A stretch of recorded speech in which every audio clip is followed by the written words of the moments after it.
जय हिंद फ्रेंड्स, मैं चरतलाल आज आपके लिए लेकर आया हूँ SSC JEN, state JEN and viva में पूछे जाने वाले मोस्ट फॉर्मूला एंड क्वेश्चन। ये वीडियो देखने से आपको बहुत फ़ायदा होने वाला है, क्योंकि इस वीडियो में बताए जाने वाले फॉर्मूला एंड क्वेश्चन सीधे ही ऐसे के ऐसे एग्जाम में पूछे जाते हैं। हाँ तो फ्रेंड, अब शुरुआत करते हैं हम एस्टिमेशन एंड कॉस्टिंग के लिए। इसमें सबसे पहले आ जाएगा टाइप्स ऑफ एस्टिमेट। फर्स्ट है प्रिलिमिनरी, अप्रोक्सीमेट और एब्स्ट्रैक्ट। सेकंड है प्लिंथ एरिया एस्टिमेट। थर्ड है क्यूब रेट और cubical content estimate. Fourth approximate quantity method. Fifth है डिटेल्ड एस्टिमेट। यही सबसे अच्छा एस्टिमेट होता है, जनरली सबसे ज़्यादा यूज इसी को किया जाता है। रिवाइज एस्टिमेट, जब खर्चे 5% से ज़्यादा, मतलब कॉस्टिंग 5% ज़्यादा और जो एक्सपेंसेस अपन ने फिक्स करे थे वो 10% से ज़्यादा बढ़ जाते हैं, तो उसको रिवाइज एस्टिमेट बनाना पड़ता है। उसके बाद सप्लीमेंट्री एस्टिमेट, कुछ नया काम ऐड करने के लिए सप्लीमेंट्री एस्टिमेट बनाएंगे। और 8th नंबर का एनुअल रिपेयर और मेंटेनेंस के लिए जो एस्टिमेट तैयार किया जाता है वो हो जाता है एनुअल रिपेयर और मेंटेनेंस एस्टिमेट।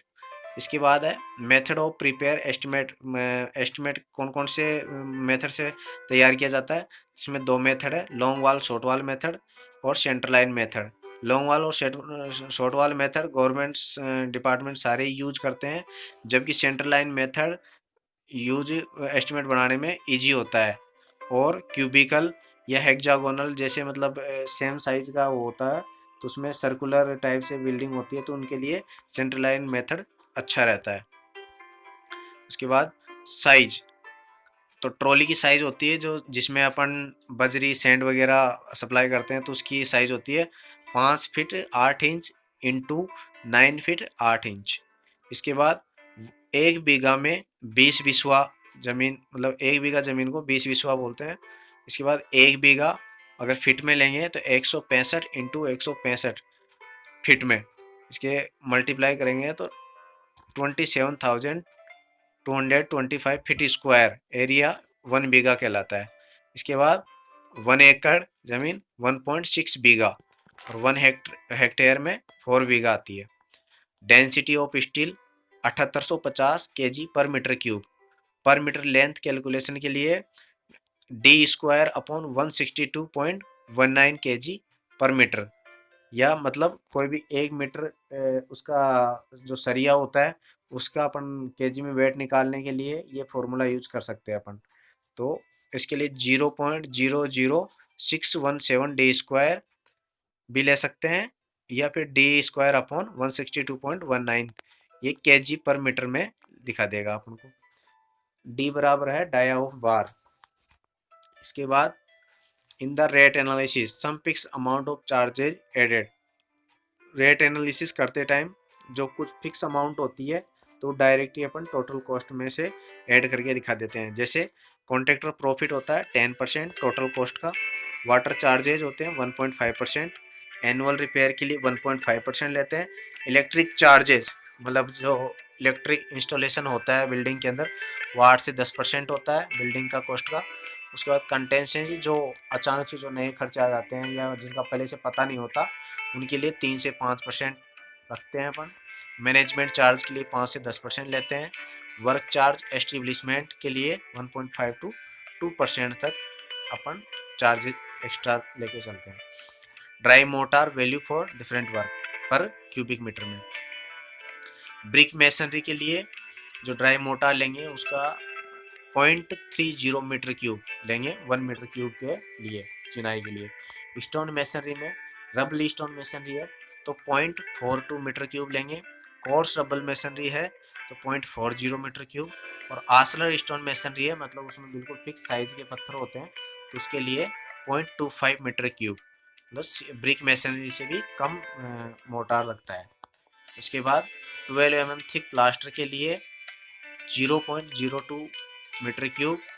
पॉइंटिंग वर्क के लिए 0.006 मीटर क्यूब।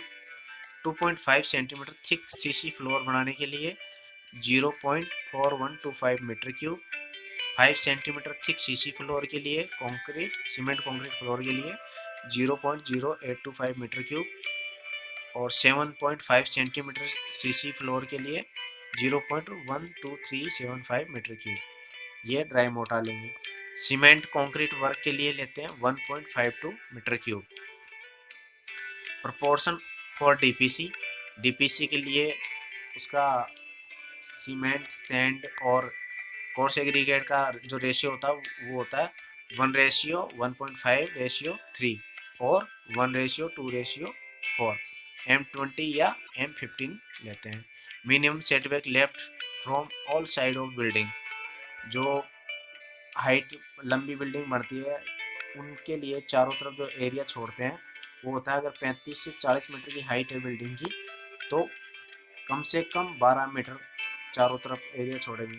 12 मीटर लेंथ का जो होती है वो एरिया छोड़ेंगे। उसके बाद अगर 40 से 45 मीटर हाइट की है तो कम से कम 13 मीटर जगह छोड़नी पड़ती है चारों तरफ। ये हो जाएगा setback area. Reason of valuation of property, valuation क्यों करते हैं प्रॉपर्टी का, इसका पहला कारण है बाइंग एंड सेलिंग, खरीदने और बेचने के लिए।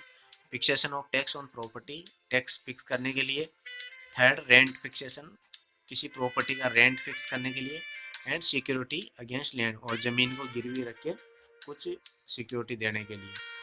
अब है सिंकिंग फंड, जो हर साल मतलब किसी की अगली खरीदने के लिए लैंड वगैरह उसके लिए सिंकिंग फंड, भविष्य निधि योजना बनाते हैं तो उसमें कुछ फंड हर साल फिक्स कर देते हैं। उसका निकालने के लिए है formula I = SI/1+I⁻n-1, where is S बराबर total sinking fund amount, I rate of interest, N बराबर लाइफ ऑफ स्ट्रक्चर। इसके लिए एनुअल डेप्रिसिएशन, जैसे भी कोई अपन वस्तु या मशीन वगैरह काम में लेते हैं तो उसकी धीरे धीरे हर साल के हिसाब से रेट कम होती जाती है, उसके कल पुर्जे घिस जाते हैं तो उस वजह से उसको डेप्रिसिएशन लगा जाता है। तो उसका अलग फॉर्मूला होता है 1-S/C⁴ या C minus total cost minus scrap value upon N। N है नंबर ऑफ ईयर्स। फिर है बिल्डिंग का स्क्रैप वैल्यू कितना होता है, 10% ऑफ टोटल कॉस्ट होता है। अर्नेस्ट मनी, जो धरोहर राशि कोई भी ठेकेदार काम करने से पहले उसको जमा करानी पड़ती है, वो होती है 2% ऑफ टोटल कंस्ट्रक्शन वर्क। और सिक्योरिटी मनी 10% जमा होती है, ये दोनों ही बाद में काम पूरा होने के बाद मिल जाती है। फ्लोर एरिया रेशियो FAR, इसको बोलेंगे total constructed area of all floors upon plot area. Carpet area for office building के लिए 60 से 75% ऑफ टोटल एरिया, और रेजिडेंशियल बिल्डिंग के लिए 50 से 65% ऑफ टोटल एरिया। पेटी वर्क होगा जिस वर्क की कॉस्ट लेस देन 50,000 है और 50,000 से लेके 2 लाख तक का माइनर वर्क में आएगा। उसके बाद मोर देन 2 लाख से मेजर वर्क में आ जाता है।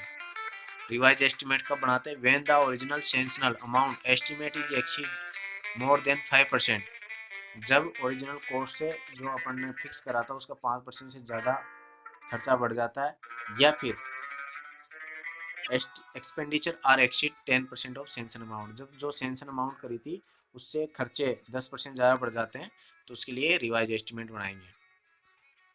Reduction work in plaster and Poynting, if area is less than, अगर एरिया 0.5 मीटर स्क्वायर से कम है तो कोई डिडक्शन नहीं करेंगे प्लास्टर में, और अगर एरिया 0.5 से 3 मीटर स्क्वायर तक है तो एक साइड से डिडक्शन करेंगे, और area is greater than 3 metre square, अगर एरिया 3 मीटर से ज़्यादा है 3 मीटर स्क्वायर से तो दोनों साइड का डिडक्शन करेंगे। No deduction if deducted area is 0.1 metre square masonry work, अगर मेसनरी वर्क में एरिया 0.1 मीटर स्क्वायर है तो उसके लिए कोई डिडक्शन नहीं करेंगे। In earthwork calculation prism model formula is most accurate method, earthwork का जो कैलकुलेशन करते हैं उसके लिए सबसे अच्छा और एक्यूरेट मेथड है प्रिज्मोइडल फॉर्मूला से। When constructed multi storey building then first floor rate reduced, जब अपन मल्टी स्टोरी बिल्डिंग बनाते हैं तो उसकी फर्स्ट फ्लोर की रेट 15% कम हो जाती है। अब timber measurement should be taken nearest 2 mm, और जो टिम्बर में जब मेजरमेंट करते हैं तो उसका 2 mm तक न्यूनतम माप लेना चाहिए या 0.002 मीटर तक। स्ट्रक्चर स्टील मेजरमेंट के लिए 1 mm तक लेते हैं, रेनफोर्समेंट के लिए 0.5 mm तक नियरेस्ट लेते हैं। फॉर सेप्टिंग टैंक में स्लोप होता है 1/20, मिनिमम विड्थ होती है 75 सेंटीमीटर, मिनिमम डेप्थ होती है 1 मीटर या 3 फीट 3 इंच, फ्री बोर्ड होता है 30 सेंटीमीटर कम से कम, minimum width of baffle wall होती है 4 centimetre, inlet outlet pipe dia होता है 10 सेंटीमीटर या 100 mm। आपको ये वीडियो पसंद आया हो तो इस चैनल को सब्सक्राइब करो, क्योंकि इस चैनल पर और भी बहुत ही शानदार और ज़बरदस्त वीडियो आने वाले हैं जो आपके भविष्य के लिए बहुत ही इम्पोर्टेंट साबित होंगे।